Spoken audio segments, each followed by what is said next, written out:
Good evening. My name is Dante.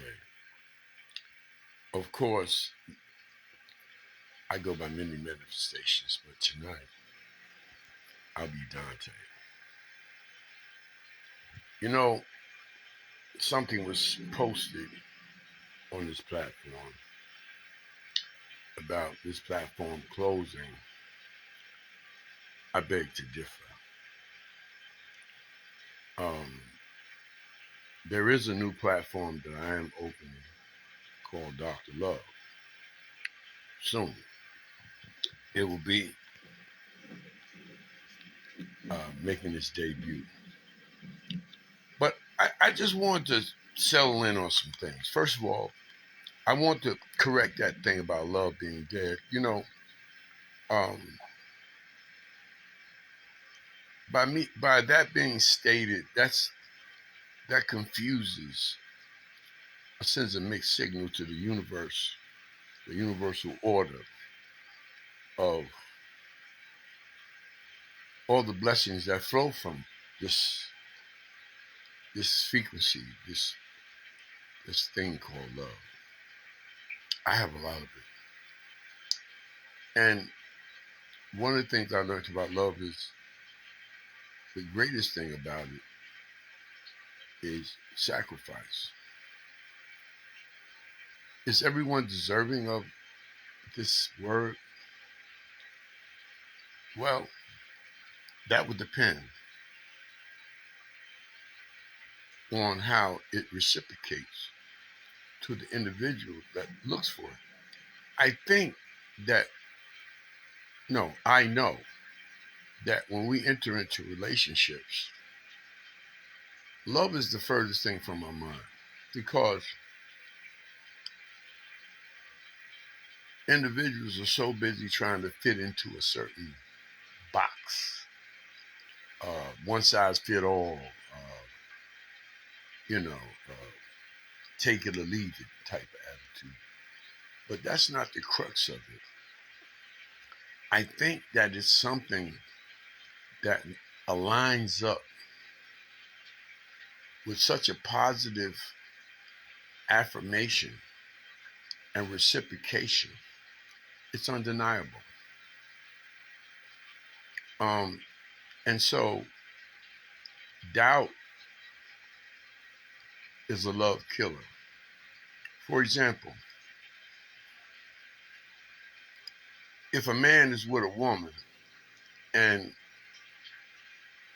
the things that you're saying and the things that she's saying don't line up harmoniously, then love becomes something that's lacking. And generally, this is where fault finding, backbiting, you know, conspiring, you know, looking for issues to create a failure in that individual's life. I don't accept it because I realize that the things that I gravitate to and that I love can only return the same amount of energy back to me.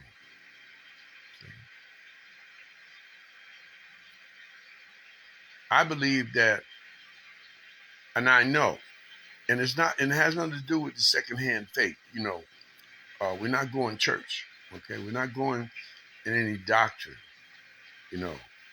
Uh, faith, you know, I walk by faith. Faith doesn't walk by sight.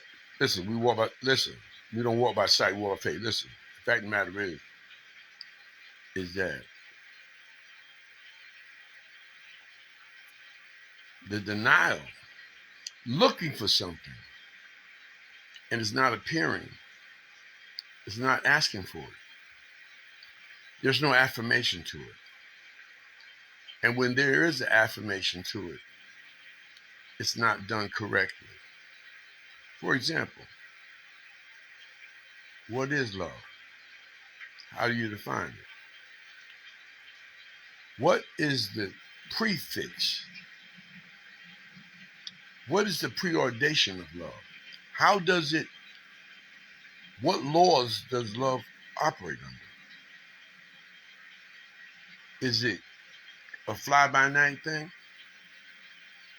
Is it a woman texting someone secretly and they get caught and then they come up with an excuse? Or is it, how do you protract a lie? Is love based on lies? What is the foundation of it, people? I think many of you are suffering from the same thing. Not that I'm suffering from anything, because something that does not love you, I have to change that love is dead, because it's not. But if something doesn't love you, then how can it exist? And how can the other person or the anomaly or thing, because at that point, when love is rejected, what is the rejection point? It becomes a thing, or it becomes something that does not exist. And I would rather, and I prefer, personally, to exist, knowing that I exist, and that the emotional charges in my heart and mind exist. And anything outside of that doesn't reciprocate doesn't exist. It's just as simple. And therefore, you begin to bind yourself, or in other words, you begin to gird your loins with more energy and positivity, because now you begin to see where you may have gone wrong in putting too much faith into something or someone that hasn't established themselves with you. Hey, Dina. Hey, cuz. I love you. I'm glad you joined me. Ladies and gentlemen, this is my cousin, Dina Edwards. She's a beautiful woman. And so I have to correct some certain things, because for far too long, many of us have been traveling down this road. And all we want is someone just to understand who we are, what we've been through, and how that other person can fit in, and we can make this thing better. So then the inflection is no longer on I, it becomes we. Now, can we be controlled? Absolutely not. Because no man walking and no woman walking can control another man or woman's mind. And a lot of times, their minds get tricked by an illusion of something, or in other words, that the grass is greener on the other side. But they fail to examine and look at the little things. For example, if a woman comes home and she says, my neck, I got this pain in my neck all day, it's been bothering me. Now, what would love do? Well, not a man. Love. Love would say, well, hey, look, if you want me to, because the onus always has to be on the one who's receiving the blessing.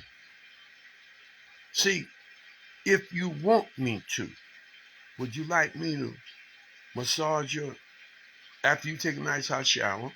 Now you come up with a suggestion. Hey, I got a great idea, sweetheart. Why don't you take a nice hot shower? I'll prepare dinner. I'll get the kids ready for school and put them to bed. tomorrow, tonight, and you get comfortable and relax, and I'll get out some. I got this muscle relaxer ointment, and I'll massage your neck and your lower back for you until you drift off to sleep after you eat. Would you like that, sweetheart? Now, what woman would say no? Or what man would say no? You see, that's love. Love is something that you create the relief. Love is not a Hallmark card. Valentine's Day, you get a box of candy, that's it, some flowers, that's it. No, that means nothing really. All that is a trinket to feed someone's ego or to feed another person's grandiose or narcissism that they're that important. Of course they're important to you. However, how do you love solves? Love is a solver of problems. Love is not a bringer of problems. When was the last time love brought a problem to your doorstep? Now, there are some people who are very naive, overly trusting. Am I saying that some people don't get hoodwinked or jive? Yeah, a lot of people do. You know? Am I saying that people don't get their kindness taken for weakness? Yes, a lot of us do. But understand this, that your kindness is not a weakness. It's your strength. Because there's going to come a day that that individual is going to wish that they had that kindness. And so, that being said, I put the focus on myself. Okay? I'll let you in. I'll open the window to my soul for you. Where I'm living at, I've been here for 3 years. I have never, and I hate to toot my own horn, but I have to in this case. I have done no one wrong. Not one person. I have not engaged in activities that would be unacceptable. I have not lain with some other man's woman. I have not put my hands in a woman's secret place that does not belong to me. I have not dishonored my bed. You dig it? In 3 years. Now, you would say, hey, that sounds great. Let's examine it. If a man runs off and leaves his woman, disappears for days, weeks, come home beat up and exhausted, would that woman take him back every time? It's a possibility she might, because she loves him. But there's also a part of her grieving, because she knows no matter what he tells her, he has been unfaithful. Now, every woman has their own mind. And if you're over the age of 18, then you have a responsible mind. I'm going to run that back on you one more time. Is it love when your man runs off a couple of days, maybe a week, takes his money and run off, leave you, come home bent out of shape, beat up, wore down, and needs to be nurtured back to health damn near? Now, let's say this went on for about 2 years. His excuse would be, oh, I went to stay with my a close relative of mine in a motel. Now, what if she got his phone and she checked his phone on the Google Maps. Now, he said he was somewhere else, physically, right? Now, but his phone shows he was somewhere he had no business being for an extended period of time, over 18 hours. Now, what that means, and let's say his phone showed that he was in a hotel. As a matter of fact, the same hotel that you lived in. But you didn't know because you were away. You were somewhere else. Now, let me ask you this. If GPS says that his phone was at a hotel, and then you can get specific GPS, right, off a Play Store that can zoom in on exactly the room that he was in, and then he would tell you, ladies, he would swear to God that it was not him. Now, I don't know about you, but to me, that doesn't sound too good. There's no excuse for it. It will mean that he's lying, hands down.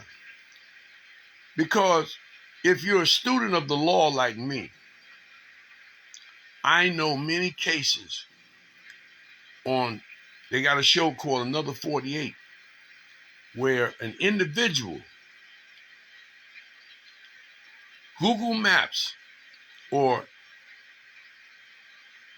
the way his cell phone was pinging, led the police to where he was at.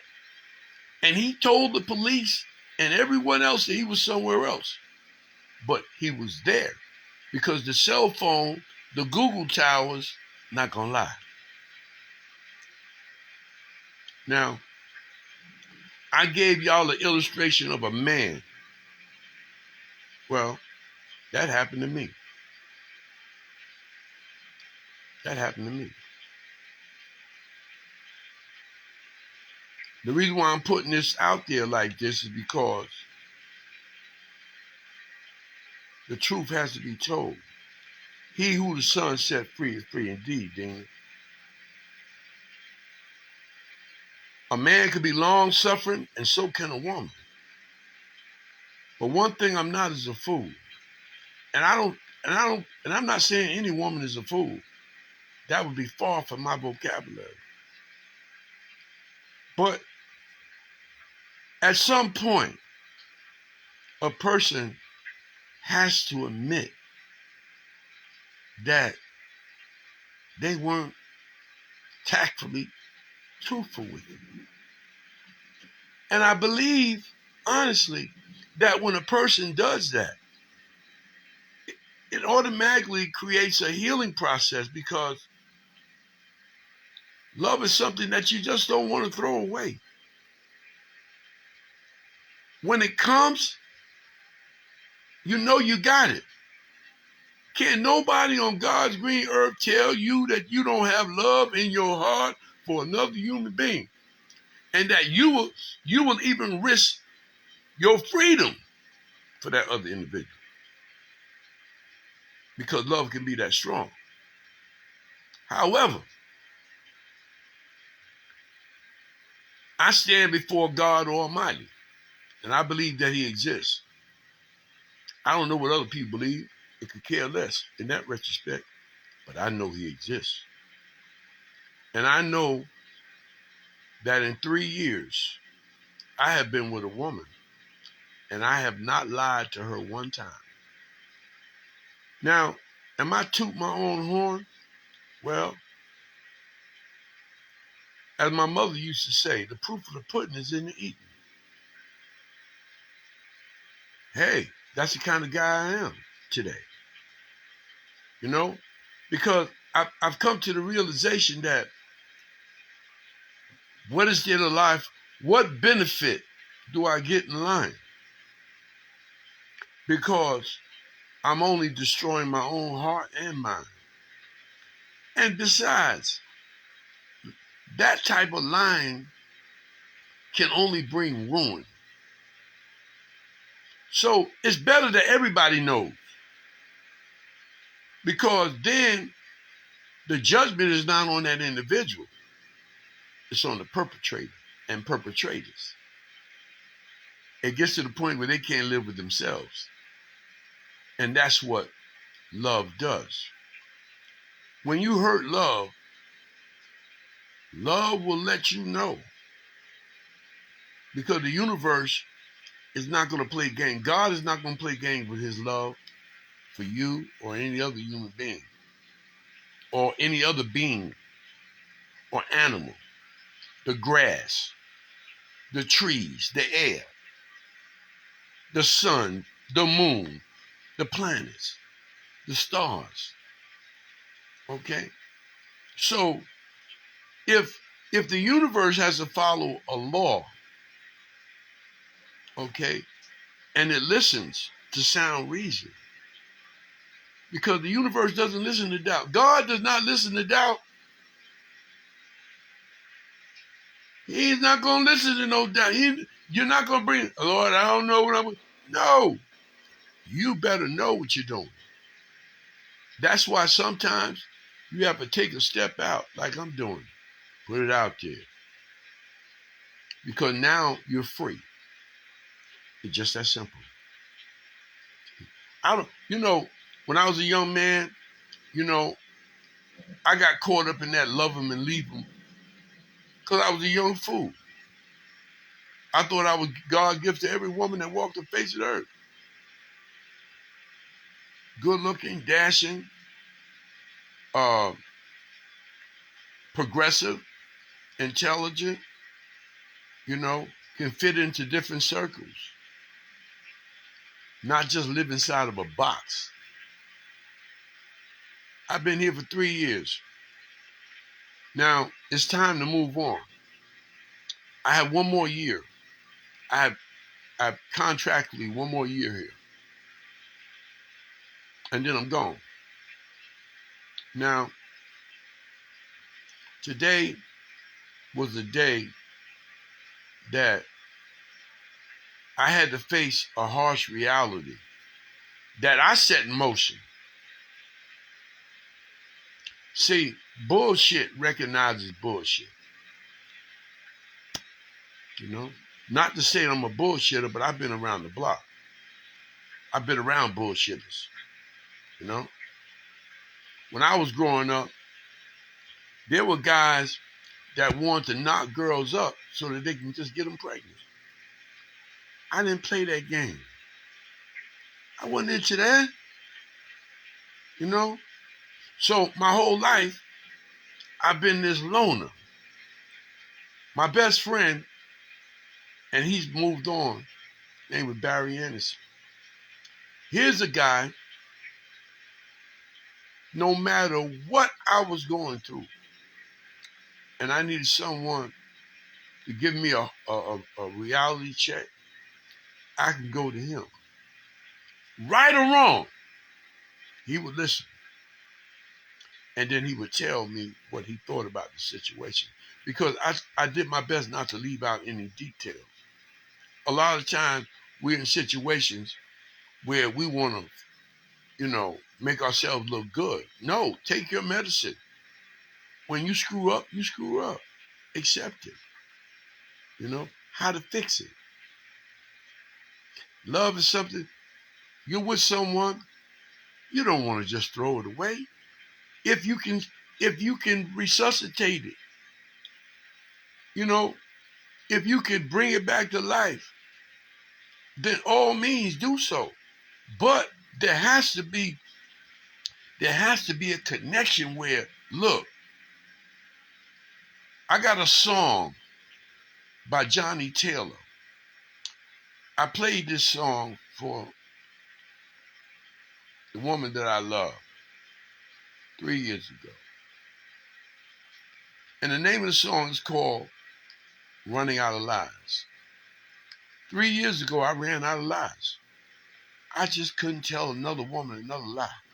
I just couldn't tell another, basically to anybody, you know?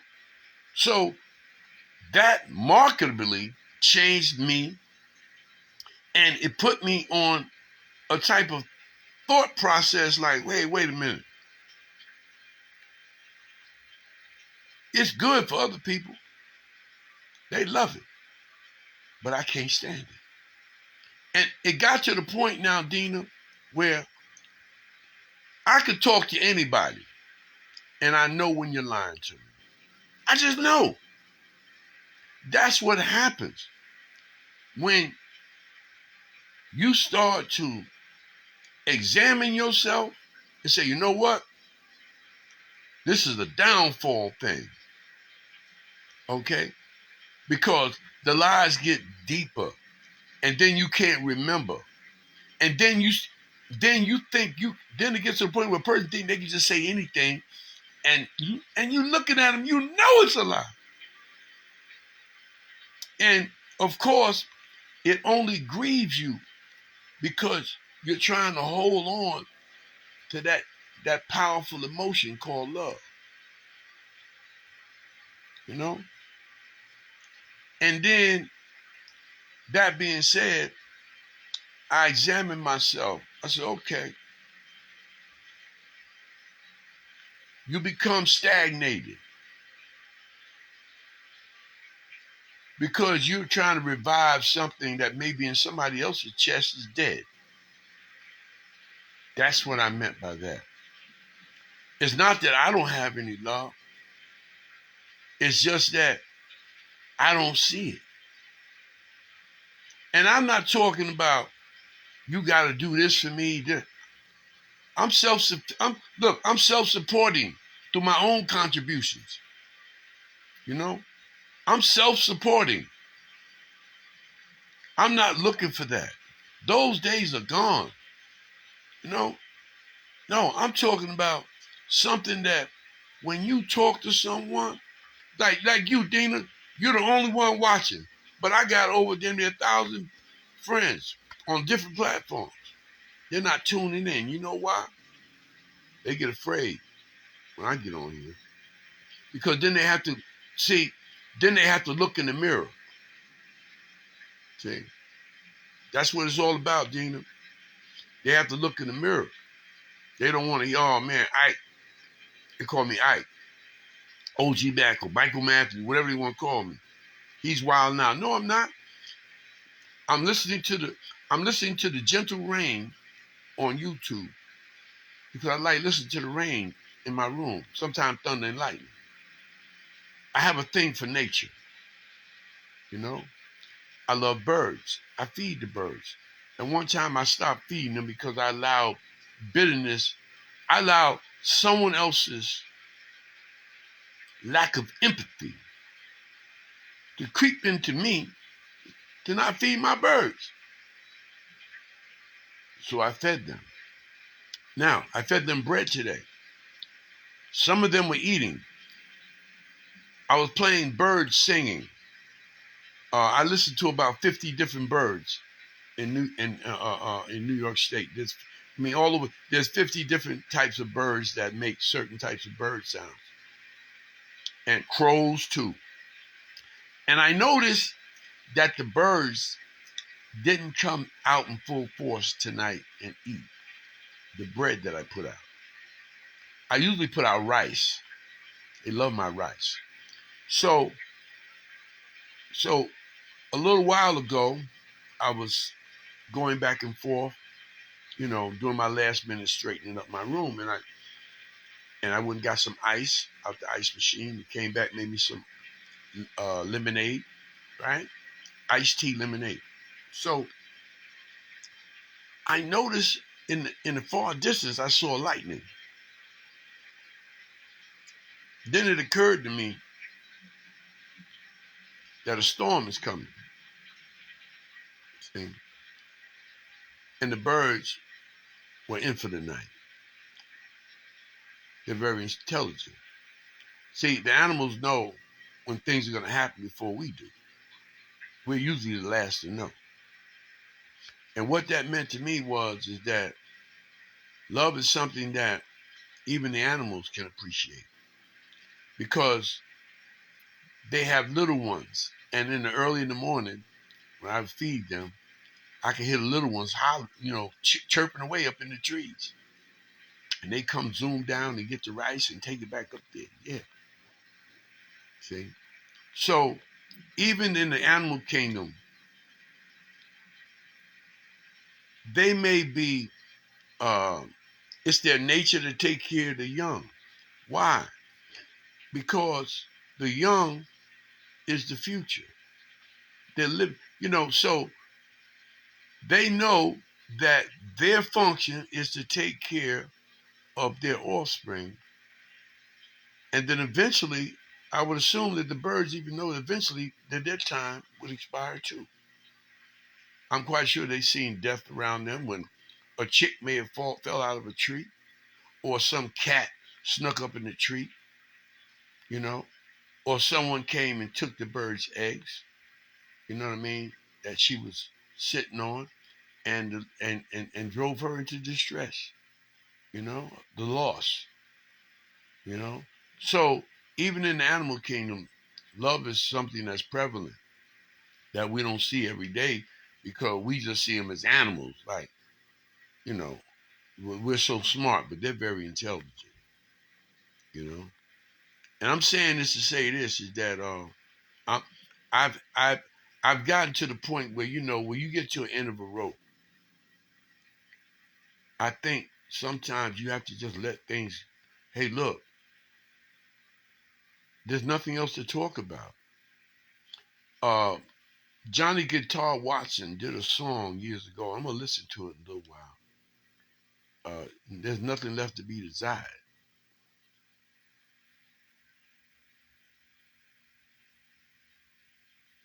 Dina, everyone that's gonna piggyback on listen to this later, they're gonna hearken to it. Cause I ain't buying it that they that busy. They too busy. And matter of fact, they too busy, Dina, in somebody else's DM. All right? Come on, cut that crap, will you? So I already know. All right? But hey, listen, I'm not gonna tarnish their feathers. If that's what they want to do, let them do it. But I know I'm 100% accurate. And I'm right on time. See, and like, it's just morally not fit. Now, I was listening to everything was going as planned until here go my TV. I was listening to something, and tomorrow there's a white woman coming to see me. Okay, she's a nice lady. She's my care coordinator.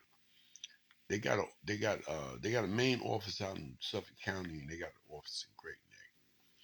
And she's gonna drop me off some clothes, you know. Um, and she checks in on me. And the thing about it is, she loves her job. She's a people person, and I get that vibe because we have conversations. Now, I don't fly off the handle on no sexual issue. You know, I look at her as a resource. Period. Because she has resources that I need. Okay, I'm a senior now, but there's nothing that I can't do. You know, um, that I did when I was working. I think, for the most part, that sometimes people get caught up in this fairy tale of happily ever after. I don't. For me personally, the only happily ever after that I'm looking forward to is when I travel to the next dimension. The place where the universe has set for me. That's what I'm looking forward to. See, I'm looking at death totally different. I'm not looking at death as the end. I'm looking at it as the beginning. That's the only way to look at it. I mean, so we don't get wound up into that. So you don't have to be worried about that. Hey, it is what it is. If you if you're living according to certain principles, then you can anticipate that and you speak that into existence. I'm not going to speak. Listen, I'm not going to speak the 9 levels of the inferno into my existence because, for what it's worth, I had to go into the 9 levels of the inferno to rescue Beatrice. And 8 and 9 is reserved for what? Frauds and traitors. Traitors is the 9th level of the inferno. Okay? And it says that Lucifer devoured Judas Iscariot's soul because Judas betrayed who? Christ. And so for eternity, he's devouring his soul over and over and over again. Now, that devouring could be any number of things. It depends on the imagination. But one thing you can be rest assured, that 9th level of the inferno is reserved for traitors. So we're living in a society, Dina, of fraud, abuse, and waste, right? So we already, there you go right there. It's telling you that you're already living in the land of frauds and traitors. Because a fraudster is no more than a traitor. That's it. So this is the land that we're living in. So when you don't see love, keep yours, Dina. Don't worry about what somebody else ain't got. Keep yours. Because that love that you have in your heart will bring you to the next dimension. It'll take you to the next level.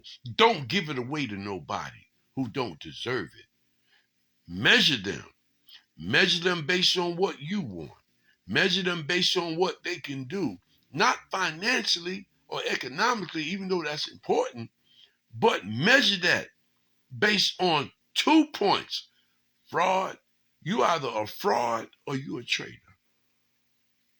Because when someone betrays you, listen, Judas committed suicide. That's what it means to be a traitor. A traitor commits suicide. They can't be redeemed because they have betrayed you to others who are unworthy of you. In other words, they're trying to sell your soul, sell your happiness, and then gift wrap it. Oh, here we go. And then gift wrap it for some food that doesn't deserve it. Now, let me tell you, Dina, that's the way I see it. Now, the way I see it could be different the way you see it or anybody else sees it. But there is still love in your heart. And I would recommend that you hold on to that. See, here's the thing what these people don't understand, Dina, when they sell their soul. The love that you have is not your own. So when you sell your soul and become a fraud and a traitor, then there is nothing left to be desired. Because the love in your heart is not your own. It came with you when you came to this planet. When you came through that womb. Because every being did come through a womb. So when you came through that womb, Dina, love came with you. And as you're maneuvering through this labyrinth they call a world, which is full of tricks, betrayal, hypocrisy, deprivation, backbiting, slandering, scheming.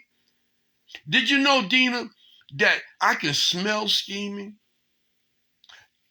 I can walk in a room and I can sense that I'm not wanted. I can stand in front of people and know that they can't look me in my eyes. There's something about my eyes, Dina. You know, I think you got that thing too, because we're cousins, so you know. and they're listening to me now. Dina, wherever you are, right? If you can hear other people, they can fucking hear you. That means that they're either betrayers or fraudsters, because nothing that they say or do equates with love. See? So this is where the betrayal game comes in at, Dina. I love you. You know what I mean? And so you know, the only thing a man or a woman needs in the universe is one witness. See, that's what the universe is looking at. I don't care if there's 1 million people watching at one time. They can hear me. And that's good enough for me. And you were too weak to come on. You showed strength, Dina. That's why the universe is favoring you. Okay? Not even my woman showed on. I know she got a cell phone. Where's she at? Where my so-called friends at? On Facebook. Where they at, Dina? They not asleep. They're not asleep. And 9 out of 10, they're on their cell phone. So there you go, Dina. You are my witness.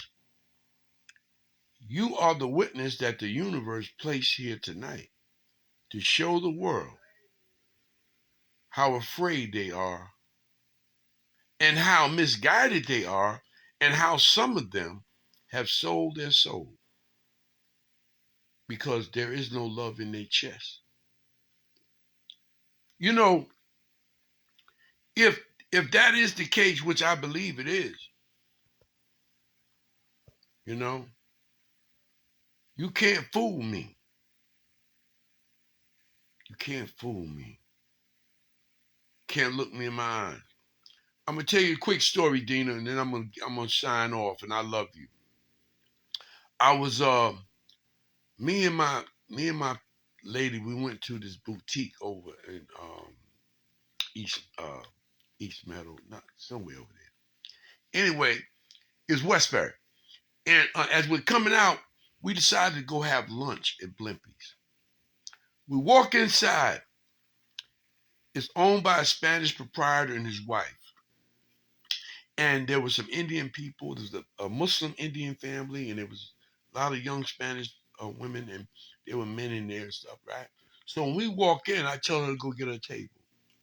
Now, when I walk inside, right, there's this young Indian girl. She has to be about 7, 8 years old.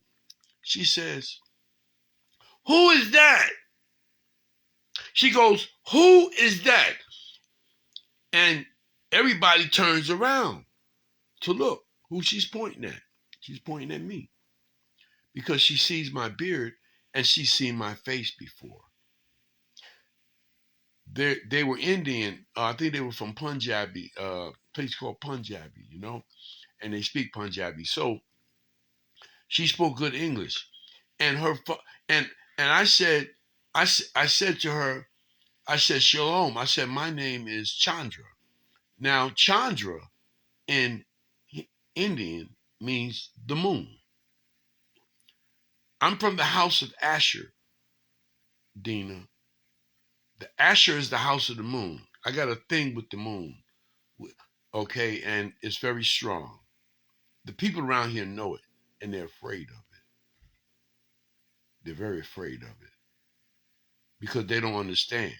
Because I didn't take that warped deal. I didn't sell my soul. Okay, and so there are things that protect me, and I don't want to spook anybody out over the internet, but there are things that protect me and power and things that I can do. Okay. So I'm saying this to say that. So her father told me her name, and he told her to say hello to Chandra. And she said hello to me, and I spoke back to her. And the entire place was radiating because I don't look like no black, I don't look like no Negro. And I'm not, Dina. I'm not no Negro. Our ancestral line is totally different. So when they see my beard, they know that this guy is different. And when I speak, they know. And she looked into my eyes. Very few people like to look into my eyes, Dina. They know why. Okay? So I'm surrounded by individuals who hate me, and I love them. I love every last one of them. But it's not that they hate me, they don't understand me because I'm very different. I'm in here alone. I'm going to give you a perfect example, Dina, and I'm going to let you go. Anyway, that little girl, that made her whole. She saw someone that she's seen before because I went to the UN and I know that I was photographed on on international media. Whether people want to believe it or not, Dina, your cousin's face is one of the most famous faces in the entire world. They just don't want to broadcast it because they know who I am, the general. General Michael Matthews, Jericho Command. I've been the general here for 3 years, United States military. You know, the military is going to have to give me. You retire at 60. Did you know in the military you can retire at 65? I have to keep working because we're still at war. They don't want to talk about that. You know, they don't want to talk about what happened at the UN building, Dina. Oh yeah, I was there. A lot happened at the UN, and I go back to Manhattan, to that area because that area is calling me. I took the I go to the Jimmy Breslin Way, which is the East Side. I'm an East Sider, so make a long story short, um, I'm a rabbi. So I had on my shema and my rabbinical dress. I got harassed on the Long Island Railroad because they tried to say I was a terrorist. Yeah, I'm going to court next month. I'm gonna win. When I went to court, a month and a half ago, Dina, there were about 40 to 50 police officers on the steps waiting for me to come into the courthouse. And the woman that you see me with, supposed to be my lady, she was there.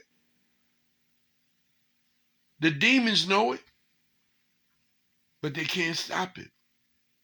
Because the fact of the matter is, Dina, is that the Long Island Railroad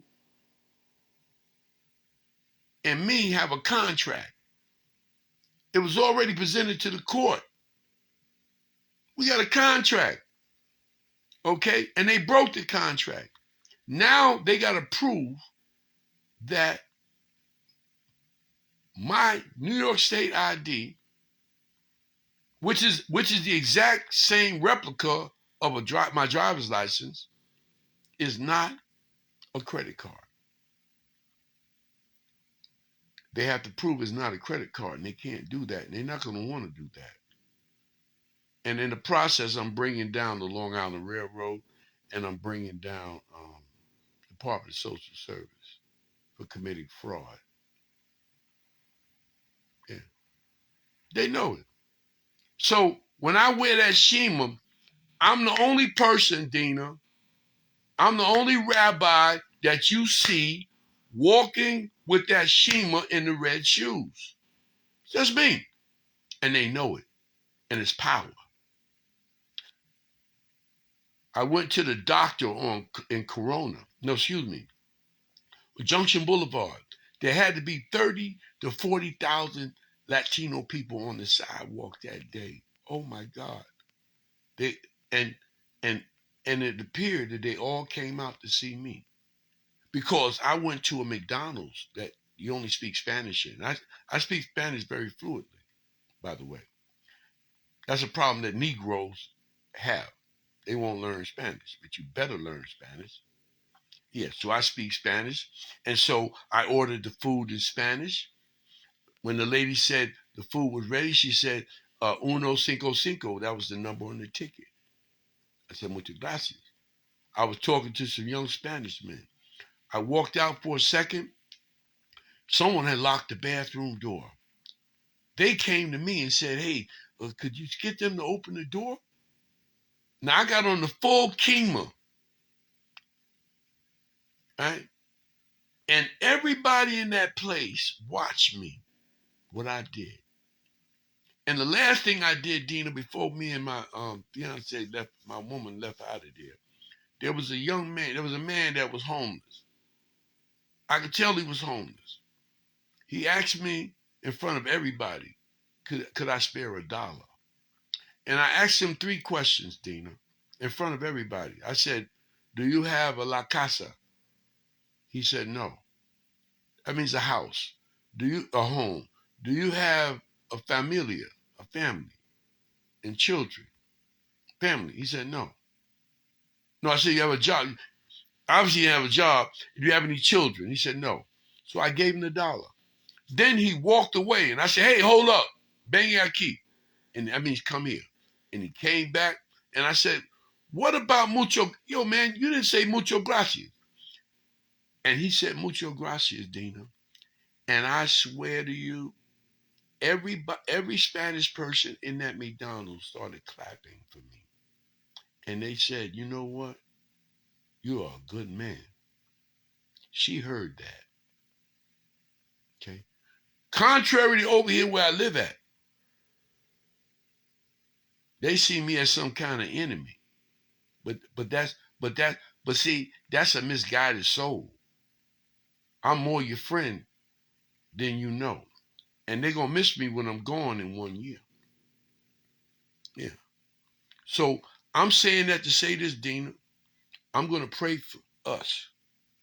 Those of us who still have our soul. And I'm gonna even pray for those who have tricked their soul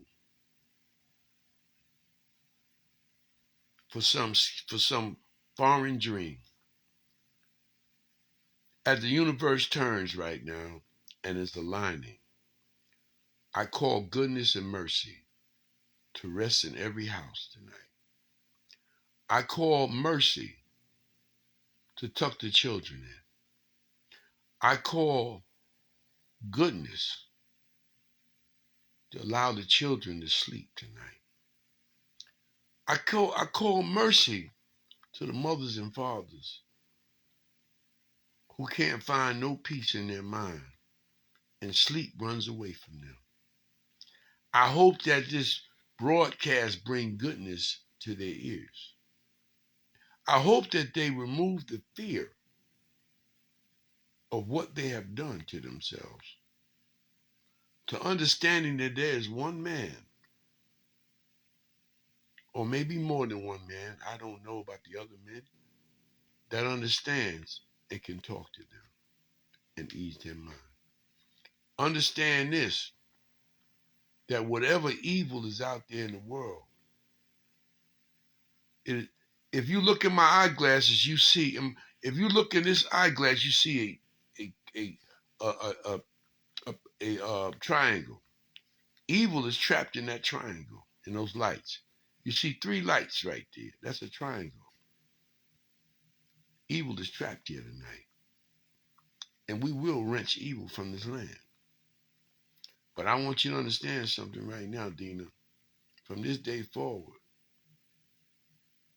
the blessings will come to you 1,000-fold because you're the only one out of thousands who have stood up in the gap to listen to the universe talk to their heart. I love you, Dina. I'm going to sign off public, and I pray that tomorrow